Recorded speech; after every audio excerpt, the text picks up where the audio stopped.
My God, we're so damn fast. Okay, so look, going into this, the big key ones to look out for are the Sejuani ban against Junjia. This guy's an 86% career win rate on Sejuani, so this is why they're target banning him on EDG side. But the next highest win rate that he has is the Jarvan at 80%, so that's why we're seeing the early preference from EDG on that channel. I also want to point out we have seen Nunu from this jungler on EDG, so we're not going to get it game number 1, but it's something to keep your eye on. We are still in patch 10.4 here in the LPL. I will update you when we go to the 10.5, but over on the blue side, Aphelios was left all the way to second pick. Renekton the priority to get away first, which has a 75% win rate in the LPL. And is both of the main picks for both XiaoXiang in the top lane and for Crazy. So I like, again, this priority to get that pick off the board and make sure that then you've got the staple for Rogue Warriors in the top side of the map. Otherwise, for Rogue Warriors, it is pretty staple towards the bottom side. And same can be said for EDG. Hope just loves this Misfortune. Zwuji goes between Misfortune and Aphelios like every other AD carry does. So we cement the bottom lane, but no support for EDG. And this is where it gets curious for both these teams, because mid laners haven't been locked in. And these are the two mid laners that are tying for the most played unique champions. So when you go towards that, how do you try and ban that? You have the Jarvan locked in on the side for EDG, so maybe you want to get rid of something like the Rumble so they don't have this big melting pot of the bullet time and that equalizer in the Cataclysm. But other than that, everything is still up on the cards. Reminder that that Rumble that you mentioned has been such a safe blind here in this league. Also, the Zoe's there as well. Rogue Warriors opt to take that one away from Scout, but coming back to your unique champion point, remember, it's tied with Ruby on 8 different champions played. Sylas, Azir, Pantheon, Lissandra, Kiana, Cass, Lucian, and Diana. You take one away, but you got 7 to go. And now, we're curious to see exactly what's going to be going towards WeiYan. Olaf is off the cards, and this is a really big pick for WeiYan. He's gone from what was last year's, and even the pick that we saw banned against him earlier on the Karthus of farming camps, to farming champs on the Olaf. He had 393 damage per minute on this champion in their game versus IG, which shot him up to second place in the damage per minute when it comes to junglers. The only person who beats him is Harrow. Wow.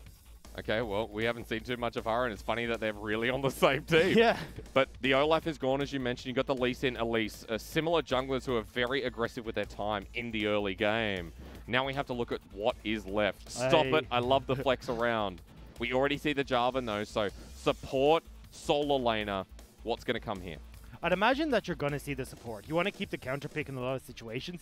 Now, there are some teams that opt to go for the support pick, or sorry, the solo lane pick earlier because you want to lock in something like the Zoe just to get that matchup for yourself. Or even the Rumble, which we don't have. Yeah, but that's not going to be the case this time around. We're going to get the Braum coming in. I think this is kind of a call out to go, okay, if you want to go for the Zoe, that blind pick, go for it. We're going to have the Braum there to block it, trying to see if maybe that will force Rogue Warriors into a LeBlanc pick or anything along those lines. And remember that Scout, he does play the LeBlanc. He also plays the Syndra, but he plays this Azir, so I actually quite like this from Ruby. It takes away from what Scout was doing, which was facilitating that late game opportunity for EDG. The only thing about this Azir pick that I don't like is that the way Rogue Warriors have been winning their games is having Ruby on something that has push pressure and they can then start to roam out onto the map.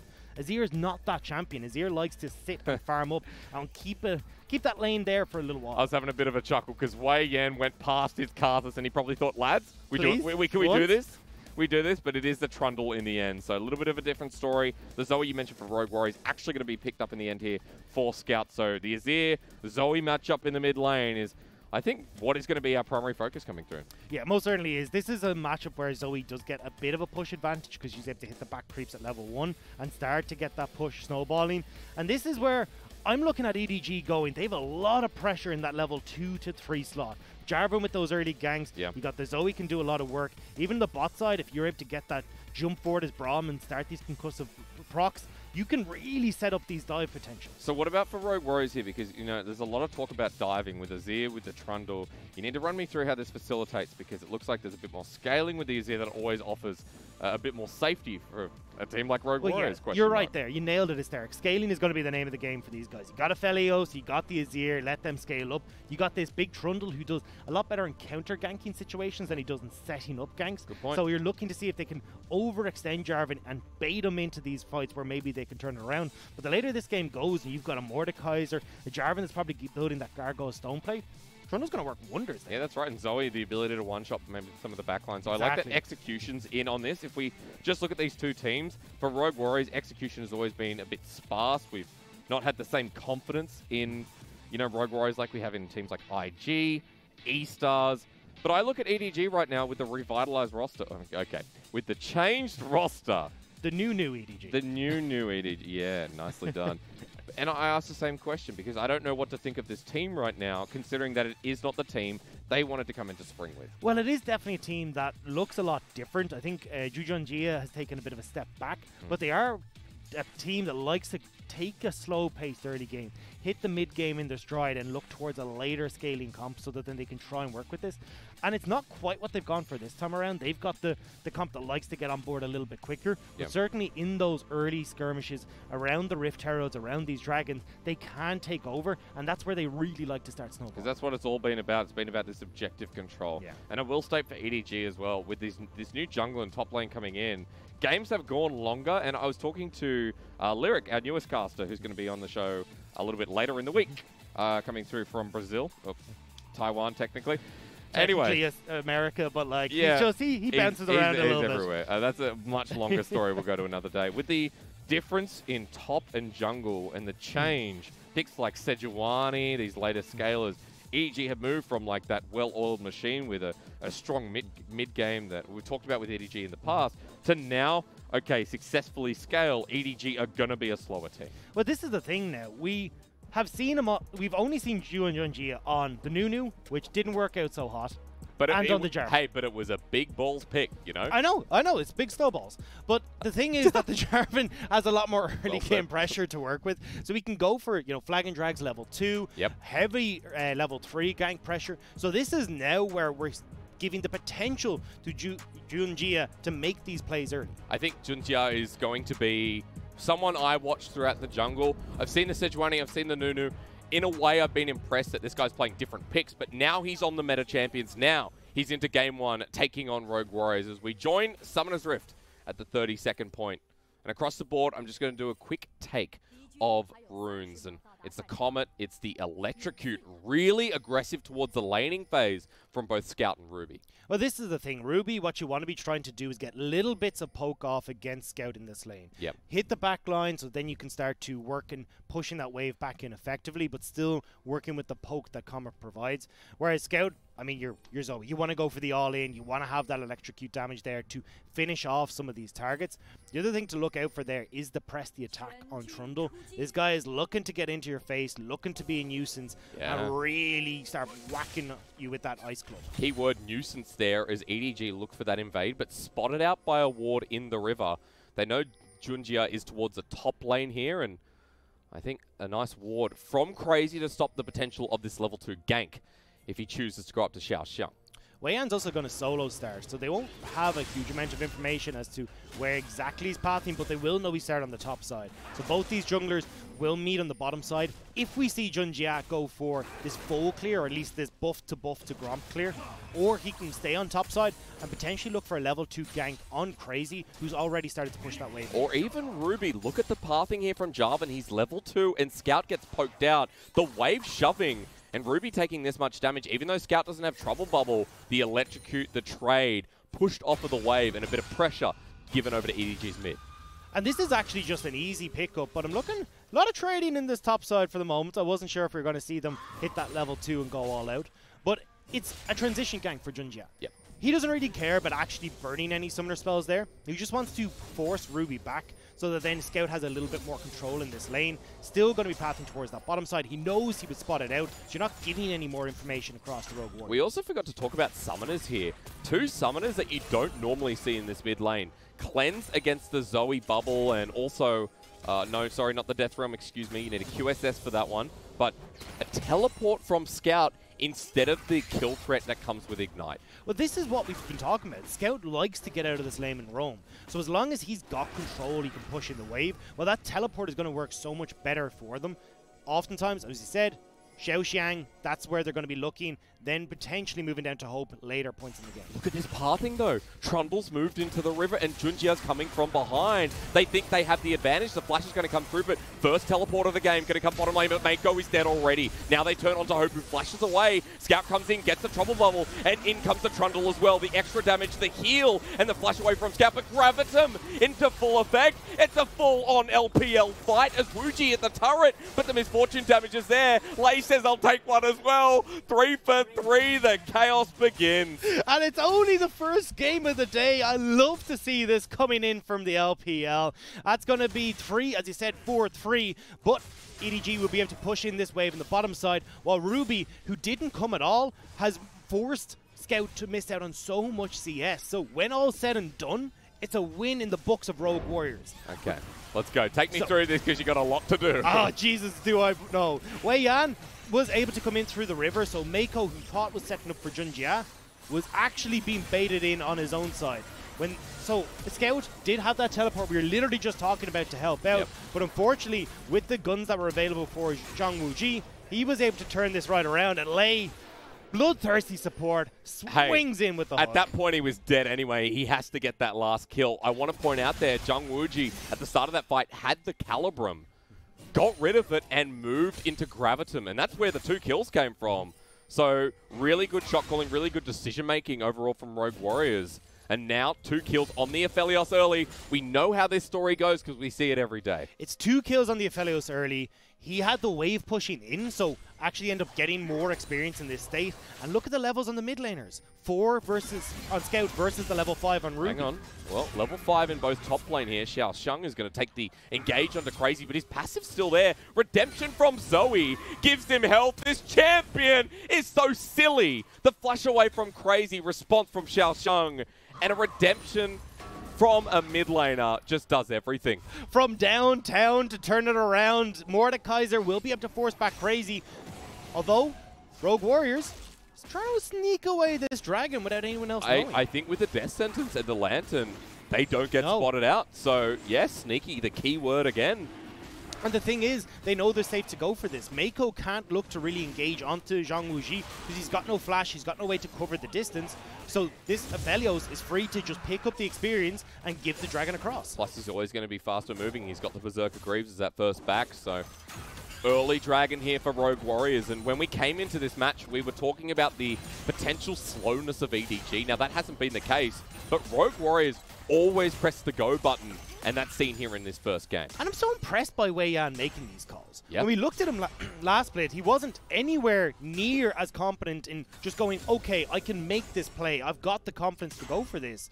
This time around, though, makes the play on the bottom side, then turns it into the sneaky dragon, and it means that there's 0 response that can come out from the EDG side. Let's call a spade a spade. WeiYan was not a good jungler. He was the bottom 3 at the start of last split and continued to stay that way. This time around, I'm willing to change it. He's in the bottom lane. I will just notice we had a big trade in the top lane, but we're going to shift gears again. WeiYan is level 5, looking for Meiko to push up against Zwuji. Now is just to give a little bit of safety to Rogue Warriors. They wanted to get that wave pushed in. It looks like maybe faking it back here, so they're going to stick around with WeiYan. The turret. He has Calibrum. Does that give vision? I think it does, yeah. Yeah, okay. Now, Zwuji. That went from 500 IQ back to 500. Cleanse is going to be used, so they still get the summoner. I'll call that worth. It could have been so much better, though. It went from 5 head to 3 head back to 4 head. We got the mediocre play in the end. It was a roller coaster of emotions either way. Junjia, though, is hovering on this top side, looking to try and get in to see if he can steal away the camps. You can see the blue buff has just spawned, but Crazy's coming here. I mean, he's big. He's got dominance, but Cataclysm is available, and the Mordekaiser's coming down. He doesn't want to turn this into a 1v1 just yet, but Cataclysm slows down the Renekton while Ruby's coming through with Emperor's Divide. Does he try and do the Truffle Shuffle? Yes, he does, but the Jarvan gets out. Into the Death Realm he goes. The 1 versus 1 working perfectly for XiaoXiang, but when he comes out in a second, surprise, baby! He's dead. They're still going to look for more, though. Not quite able to get the pillar onto Junjia. And that is so well played by the side of Rogue Warriors. They move Lei out of that bottom side once that play fails, but... Well, is he going to be okay? Good Winter's Bite here. One more hit needed, but Meiko, the trade, sent right back. No Severum to heal this one up, but Zwuji should be fine for now. will be able to survive for the moment. With Meiko going that low, they're not going to overcommit. Now, though, with the advantages that Rogue Warriors have gained on the top side of the map, they should be in control to go for this Rift Herald. It has only just spawned, but with Lei just making his way back to the bottom side, they may be slow on the tempo play if Meiko starts to roam straight off the bat. But eyes back up to that Rift Herald. Really good control of vision through Ruby and WeiYan early. Control ward towards the pit. Trade not going to come through here from Scout, and Ruby just walks out of that one, but with the big item purchase from Ruby in the Stinger, in the Fiendish Codex as well, and with this blue buff, Rogue Warriors still maintain control of pretty much all of Summoner's Rift at this first 10-minute mark. You can see now Meiko has been the one to make the first move, but without the Moby boost picked up, whereas they were on Lei, he's now able to get to this fight. Ooh, that was a close one. Now he doesn't have the box available, but he has Flash and Ignite. WeiYan starts the Herald, but is backing away. EDG are rotating their Zoe into the midst of this as well. Lei gets a nice flay, and Ruby says g'day over the wall. Now, Rift Herald still getting hit. Not quite the play they want to go for, though. EDG now pushing in here. Hope has set up. This could be the bullet time. Yeah, but Meiko doesn't have hold. He's going to get hooked in and burnt down. Flashes away, but to no avail. The Herald goes over to WeiYan, so that's a win in all of Rogue Warriors' books. I really thought that EDG were going to take that fight there. Go in with the Cataclysm. Everyone on Rogue Warriors was nicely grouped up for the bullet time across the top. Rogue Warriors, though, managed to escape. They get the Rift Herald for themselves as well. And so far, this is the Rogue Warriors we saw against Invictus Gaming that took them to that Game 3 and nearly took the series. I mean, we talk about Rogue Warriors as an organization a lot, and we mentioned 2018. Now, this is jumping the gun a bit, but the 2020 iterations so far are getting better with time as they're looking for a gank down here in the bottom lane. Now, Lei was like, hey, maybe Hope flashes all the way back there. Either way, he gets a pass on that one. Zwuji even looking for the trade. Just the Gravitum in effect, and Rogue Warriors, the bottom lane backs away. They need to be careful of where this Jarvan is. You can see hovering down on this bottom side of the map. They don't want to overextend once Meiko shows as well. So far, though, Rogue Warriors, as we said, starting off nicely. We're only at the 10-minute mark. They got a 1.5k gold lead, essentially, for themselves right now. And my concern, Dagda, looking at that gold, that's a big amount, but also the Azir in this lane is in such a good position. 20 CS up.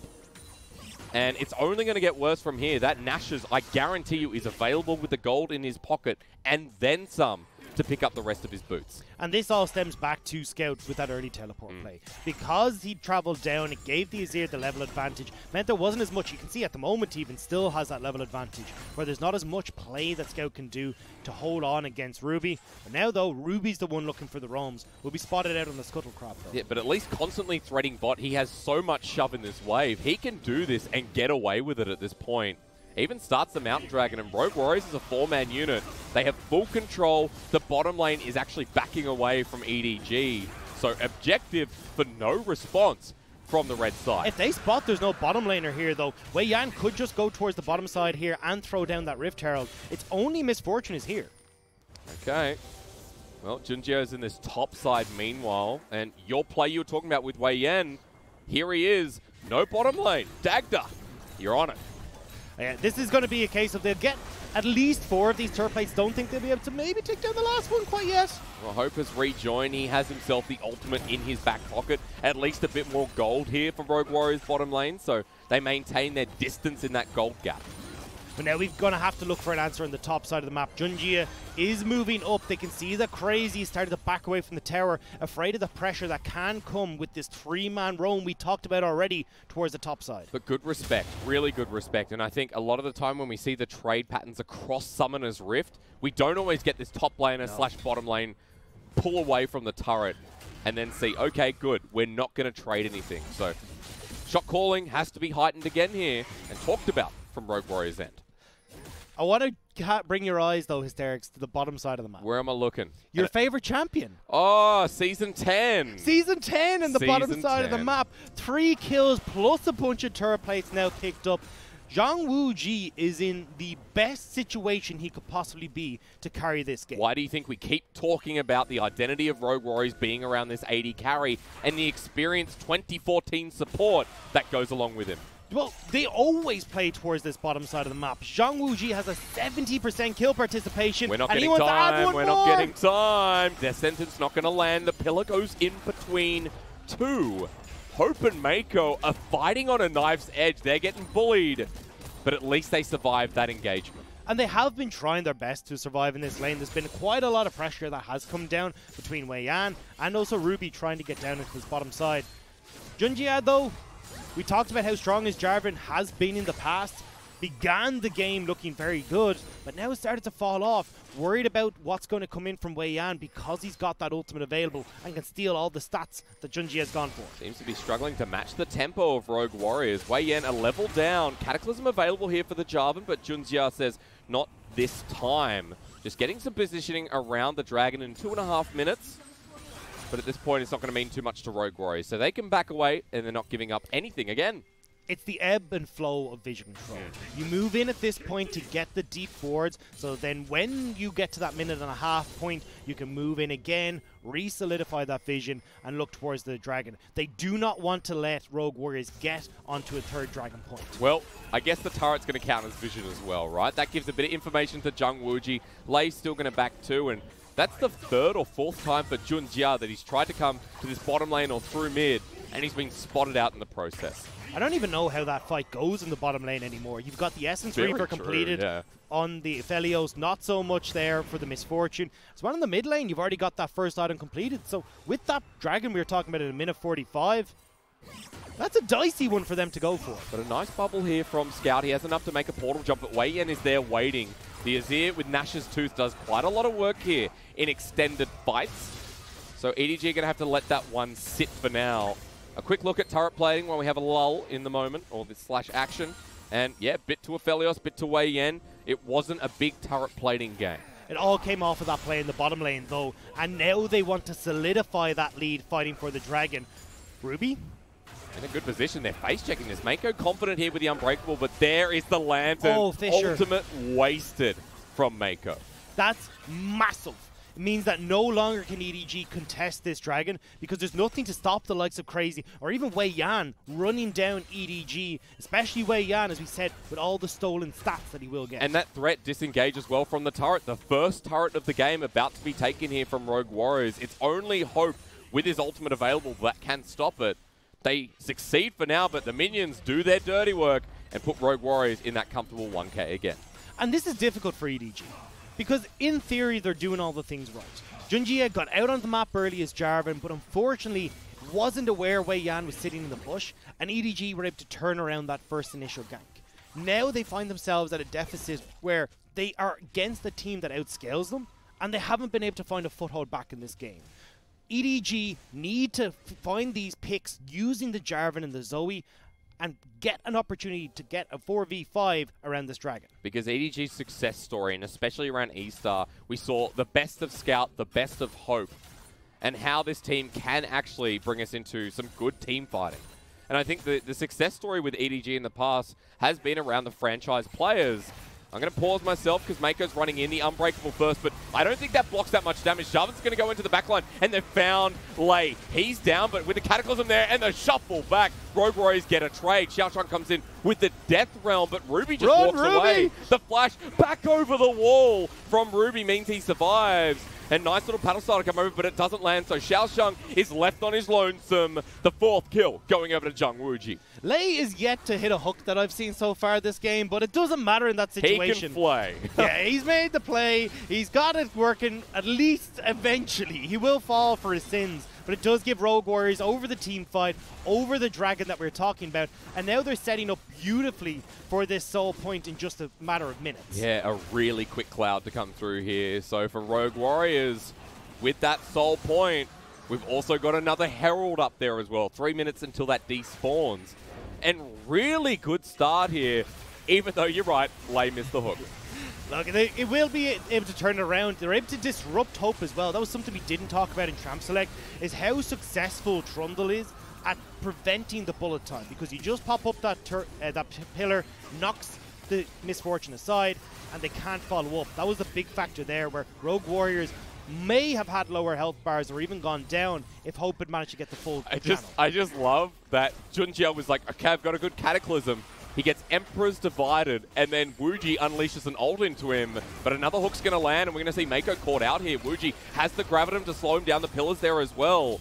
active, not available. But that pushes them off their Herald, so yet another fight around an objective that goes handedly to RW.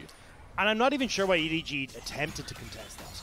You've got Scout in the bottom lane, trying to farm up, answer for one of these turrets, but overall, you're giving more control over towards Rogue Warriors. If they're the ones that are allowed to accelerate the pace of this game, well, fantastic. You're going to have this Aphelios up to 3 items very soon. You're going to get this Azir to a point where he's able to take over team fights, and EDG will not have an answer for this. Oh, can't find him out there. XiaoXiang, I believe, tried to pull him to the Death Realm, but the distance was too great in the end.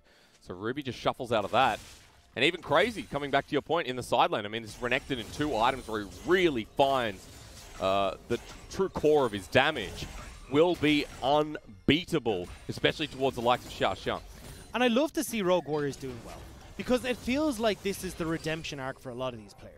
WeiYan, we talked about already, being bottom 3 jungler, now coming into his own on this roster. Ruby as well, coming over from LCK, was on a Freak of Freaks under Kuro, now getting the opportunity to show off his stuff on this scale. He never got to play in the LCK, and that's the big thing. He played in Challengers career over on Battle Comics, VSG as well, with some other big names.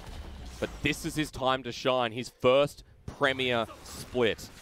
Same with Crazy. Crazy was under Khan over on SKT. These are all people that have studied from great Korean players, and now on this roster, despite the flubs we had in the beginning, are really coming together. But at least Crazy got to play in the LCK under BBQ Olivers back in 2018. But you're right. You know, he did study under a very notable top laner who, funnily enough, is now also in the LPL. They've come over to the best region. Everyone's abandoning ship. And yes, LCK people, I know about the ship, all right? And I tell you what, there's like 2 ships in the LPL. And we're not going to get time to get into that. You're going to have to use your imagination. XiaoXiang is in a lot of trouble. Subjugate's going to be used, but into the Death Realm in this 1v1 right now with the Cinderhulk. WeiYan can buy a lot of time. He's done the damage. The pillar comes out in real time, and Lei goes in with a magnificent hook and stops Junjia as well. Bullet Time does what it can, but at this point, it's only onto the tankiest members. And Rogue Warriors came for the blood, stayed for the blood, and now they've gotten what they deserve. And they're going to go home with the gold. Able to spend that, put more money in the bank. And unfortunately for EDG, this game is slipping further and further away. XiaoXiang tries to buy enough time with the Death Realm, but it doesn't give enough. Meiko making sure with that Glacial Fissure there's not more blood spilled on the top side of the map. And all Scout can do is look for the side lane at this point. Try and get some gold in the back pocket of EDG again. But 2,000 behind at 20 minutes. Cloud Soul in 1 minute 20 on a Renekton. Azir also on the Aphelios. Like, why not? It's going to be so good for Rogue Warriors in the upcoming fights. So difficult for EDG to stop this as well. Yeah. With the push that Rogue Warriors will have with mid-tower down, fantastic. Push in the lane. We can start to bait towards Baron, have WeiYan or even Crazy solo that dragon, and then we're in a situation that EDG is slipping behind. They have Subjugate up all the time. You've got Dominus up all the time. The Shuffle is up all the time. How do you fight this team? Banshee's Veil and Cleanse against a Zoe. The ultimate counter at this point for Ruby, who is level 13, who, with those 2 items, is going to be packing a punch. Now, look at Scout. 2 items there as well, so an opportunity. Does land the Trouble Bubble, but can't follow up with the damage. And it's EDG trying to edge their way in while Rogue Warriors look for the pick before the dragon spawns. So here's the thing. Rogue Warriors can just pretend that they've got more with the hook, The hook this time lands onto Junjia. He goes golden at half health. Meiko takes the brunt of the damage and flash away from Jarvan. The Aphelios ult almost lands. It was the Vigil set up for their death. And it was with the Gravitum as well, looking to lock down EDG's jungler. Barely makes it away with their life to fight another day. Dragon, though, is still on the card. Death Sentence again, very close. Gravitum going to proc onto the jungler, which Zwuji presses Q straight away. EDG still want to face check, and Rogue Warriors, you can see, they don't want to start this without getting the kill first. And they might have started. Death Grasp onto the Azir, who goes into the Death Realm. He pushes the ult against him. The bullet time and a choke, but it's interrupted into the backline. Crazy sets up that fight so damn nicely. Lei comes in, flashes over with a Death Sentence, and again EDG bitten off way too much. Can't follow this up. And over the wall, Scout will survive, but that was all Crazy all the time. Scaling is on their side. Gold is on their side. Dragon Soul is on their side. Rogue Warriors look primed to take game number 1 of this series. EDG down a jungler, can't even try and get over to this Baron to set up vision control or anything. Let's call them what they are. They're reworked warriors. They are recharged warriors. They are revitalized. That's right. That's what Rogue Warriors are. I see we're watching the same ads on TV. At this point in time, I am a believer. I am like, again to Evelyn on Twitter, like she is with, or he or she is with OMG. At this point for Rogue Warriors, I like what I see. How can you not? There's there's 4 deaths in this game right now. They've been controlling the tempo from start to finish, reading how EDG are moving around the map, punishing back timings on the bottom side as well. This is exactly what you expect from some of the top teams in our league. And this is why when we said last week, oh, they took IG to game number 3, it was plays like this that put us in that situation where by a miracle play from IG, they managed to close out the series. And even though game 1 isn't done yet, things are looking pretty harsh for EDG. Now, ladies and gentlemen, we want to offer you both sides of the story. For EDG, there is still an opportunity through Hope, through Scout. If that Scout can get that miracle pick in front of this Baron, stop this objective from going down, then maybe EDG can also get rid of this Cloud Soul team and finally get some gold and objectives back on the map. And we've seen Scout do this before. We've seen Zoe's do it before. And at any point in time we wanted someone from EDG to step up, that mantle will always fall to Scout. But on the team for so long has been the staple mid laner of EDG. Now he needs to step up. The Baron has started. This is your moment. Can they do it? We've seen this so many times in this league because everyone picks Azir now, and Azir and the jungler can 2-hit the Baron, but they're going to pull off. WeiYan will heal that back up shortly. And Rogue Warrior is still trying to find the pick in the choke. Ruby will absorb the Trouble Bubble with the Banshee's Veil, but that Banshee's Veil, that's a decent cooldown. See if Scout can try again. They are desperate to push in. That Azir turret will keep them in check, though, force them back underneath their own turrets as Rogue Warriors steadily gain vision in this top half of the map. Well, Calibrum is available for Junjia, and he's using it quite well. There we go again. Are you ready this time? It's going to be Infernum on top. There comes the ult, and it hits everyone, so Junjia gets them low. There's no follow-up from Rogue Warriors, but maybe there doesn't have to be. They've forced them back. Meiko is low, goes golden to stop that said subjugate. So he'll walk away, but they're at a numbers disadvantage, and the wave crashes in. With that wave crashing, with Crazy on the bottom side of the map, Rogue Warriors have control of the Baron. EDG do not want to let up yet, though. XiaoXiang is leading the charge here. Oh, hook doesn't land, though. Rogue Warriors have done this around Dragon. They don't want to start the objective. They want to bait EDG in and then take the fight. Well, they're getting the towers regardless. Look at Crazy here. Pushing in. Nobody here to deal with them. But with Rogue Warriors actually backing off of the Baron, there's no pressure for EDG to keep up, and they can attempt to stop this push. I guess they're happy to come back for another day. They get the vision down, and they're going to reset. Some big item timings as well, I think, for Junjia. Really wanted to go back and get that third item, Infinity Edge, which is going to make him even more unstoppable. Crazy should be in a similar position when he backs here. Looks like a Titanic should be completed. Or the Sterix Gauge. No, okay, we've got a pickaxe there, so we're not quite there. Look, either way, Rogue Warriors are striding ahead in this game. You pointed out the big one for me is that Infinity Edge being picked up by the Aphelios. Ruby well underway as well into picking up what's going to be the, I'm assuming Leandri's Torment, or hunting guys anyway, which I think works really well in this situation with the amount of tanks that you want to try and shred through on the opposite side. Also, let's talk Madness for a second, the passive that everyone talks about with Leandri's. For an Azir, super easy to proc. But Trouble Bubble is going to land here. Scout getting a decent amount of damage. Here goes the engage from Junjia, but the Pillar's going to come back. Subjugate is available if he wants to turn. But all they can do is poke him down and look for an engage later.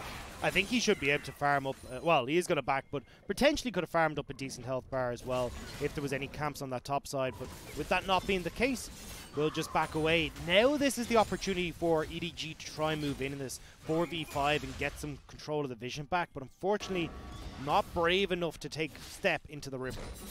Not at this point. And Crazy brave to take on the 1v1, but I will say he's got the level advantage, and XiaoXiang knows that he's just waiting patiently for the wave to crash. So now that Crazy has priority, he's pathing up towards the top side, has to teleport, but opting to walk instead. and be ready for this 5-on-5 in front of Baron. Elder Dragon is up in a minute as well. This is why Rogue Warriors are making the call. Yep. We decided we've had enough of this. We need to get this Baron before that next objective. And it's going down super damn quick. Junjia on the side. No one's zoning him out. A miracle still needed here for EDG. It's getting lower and lower. But now that Crazy's here to zone, it's going to be trouble bubbled. They're going to go in for the engage. Scout finds a bit of damage and electrocute. Rogue Warriors are taking a lot of damage from this. And finally, they get the TP. It looks like they wanted to bait that out. But the Baron's still aggroed. They need to get back in there. Jarvan's in there. Ball time's in there. And the Azir will get it in the end. Looks like Ruby's the savior as they turn for the fight. Junjia is the first one to go down as XiaoXiang is in the death realm. And now he's out. And now he's dead. 2 kills for the side of Rogue Warriors with the Baron only narrowly secured. And 10 seconds till Elder Drake Hysterics. This is not over. They can run straight towards that next objective. No top laner, no jungler for EDG. Because they're nowhere near the objective either. They don't even want to contest it at this point, even with teleport available. Okay, stop pacing for a second because we're going to see how this came about. It has to be... This is the play you have to make. EDG need to make some sort of miracle here, and it goes so low. Junjia even gets the smite off, but unfortunately couldn't time it correctly. I think he smites someone else. I feel like no jungler smited. Either way. Either way, Azir is the one. He does now. Ruby picks it up, and now they've got the smite, as you said, onto the Elder Dragon. Huh. Either way, I tell you what, cutting it close. The young warriors recharged. Apparently that one sits the nicest. Elder Baron. I don't think I've called a game GG with inner turret still standing, but the way this is headed, EDG are going down fast. It's hard not to. You've got Rogue Warriors with such a large gold lead. The pressure is in their favor. The scaling is in their favor. And now they've got this map split open. And these turrets are dropping. 3 members in the mid lane, or rather 2, with WeiYan hovering between. And at this point, yeah, look, EDG scared to walk up to the turret. Inhibitor exposed, Azir forward.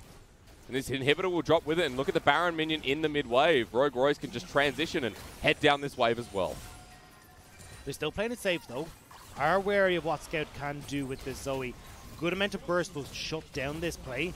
But when you've got the Elder buff and the Baron buff, you can't even approach Rogue Warriors right now. EDG probably just thinking about game 2 here as the final push seems to be coming out now. Ultimate available for Junjia as well, not level 16, but it will have to do. Scout looking for the trouble bubble to save game number 1, but the first Nexus turret is going to go down. Scout walking forward while Rogue Warriors might be looking to back away here or just wait for the next minion wave. It seems like that is the play. They need to make something happen, but I don't even know how you do this. That Elder Dragon is going to ruin everything.